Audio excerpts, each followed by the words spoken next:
Hello everyone, my name is SeaNanners and my brain is it's a bit mushy, it's a little bit malformed from this weekend. I'm still kind of recovering, getting back to my sleep schedule. I'm trying to take it easy on the alcohol because as some of you guys know who follow me on Twitter, I spent the weekend in Vegas, which was retarded. That is the best way I can describe what happened. I was invited by Joel, you guys know him as Deadmau5, to come and hang out. He was performing at the Wynn, and I said, yes. That sounds absolutely amazing. And as some of you may or may not know, Joel is a super generous guy. It's not for him. It's not about the fame or the money. It seems like he is 100% into his music, into his craft, and he is definitely a stand-up dude. I would definitely recommend checking out his music if you've not done so already. If you're curious about who this deadmau 5 is, give it a look-see on the old Google. I can actually put a link in the description if you feel lazy. You can go ahead and just look at that right now. But I want to talk about something that happened this weekend that was absolutely fucking insane. I can't think of any better way to put that. And I'm sorry for slandering you with my pirate knowledge, but the last night we were in Vegas. Myself, Joel, Lindsay is Joel's girlfriend, and Rooks, DJ photographer extraordinaire, had dinner with Steve Wynn. If you're probably curious who that is, he owns everything. He is a multi-billionaire. He owns the Wynn, the Encore, and just about everything here and there. Apparently, he actually invested early on with Activision. Bobby Kotick, he helped him out and provided currency to get it off the ground, which is kind of crazy to think that I'm having dinner with Steve Wynn, who helped Call of Duty become a possibility, and then through that occurrence, I'm able to be here today, doing what I do, talking to you, uploading these videos, working with Machinima, going to Las Vegas, all these things.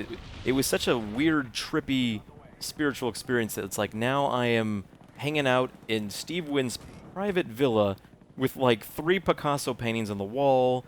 He owns a German Shepherd that only responds to commands given to him in German.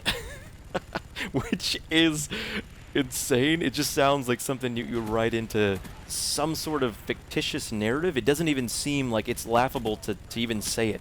Like, I'm like, okay, that's interesting. And like even more so, he had like a butler. I've never actually had a conversation with a butler, and it was amazing. He was like, "It would be a pleasure to serve you, sir." I was like, "What?" Oh, yes. And he's like, "Would you enjoy some wine this evening?" I said, "Yes, I would very much like some red wine." "Wonderful, sir." I was like, you are amazing. Can I take you home with me? You're like the Monopoly man, but 10 times more cool. And it was funny when we ordered food, it was like ultimate room service. He was like, "It would be a pleasure to prepare any dish you so desire." I was like, oh my god. This is amazing.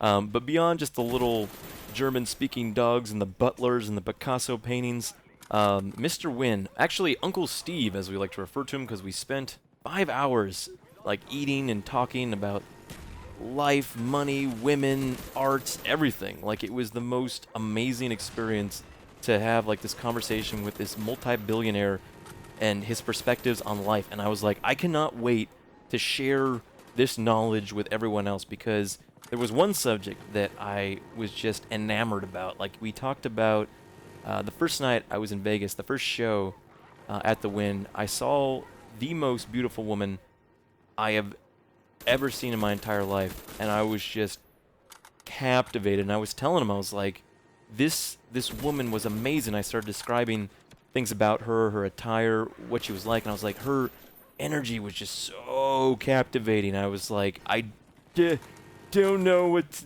do with myself. Like I couldn't function. And he asked me, he's like, "Well, why didn't you say something?" And I said, "Well, I was a bit overwhelmed about everything, Vegas and just the setting and the music and the drinks and the women and the people, and it was so much to take in, and I wasn't prepared. I was poorly prepared."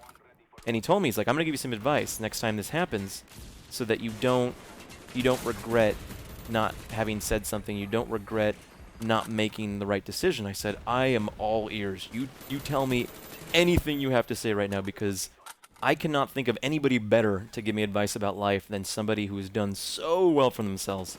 And he put it very simply in a way that kind of stuck with me.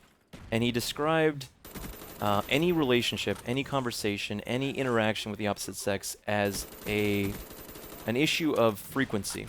Whether you have a connection, whether you have a bond, whether you have anything in common with the opposite sex, there is somebody that will have the same frequency as you. And the best thing you can do to find that person is to be as honest as possible. No games, no lines, no anything. Just be very sincere, very honest. If you're feeling nervous, say, look, I am feeling so nervous because you are the most beautiful woman I have ever seen in my entire life. It took me 10 minutes to walk over here and to conjure up enough courage to talk to you. And if you would just give me 10 more minutes, I assure you, I will make it worth your while. And of course, if she says, look, I have a boyfriend, I'm married, you just simply say, he is a very, very, very lucky man, and I wish you the best. And that's all you can do. It is out of your hands. And sometimes maybe you do carry on a conversation that lasts longer, that is substantial. You just never know.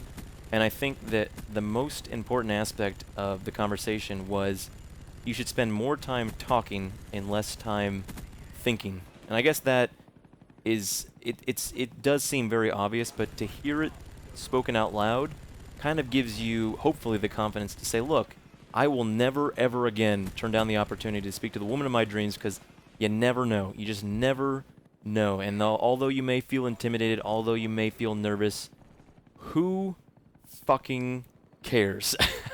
I think that pretty much is it in a nutshell. Uncle Steve, very powerful, very insightful man. It was funny, actually.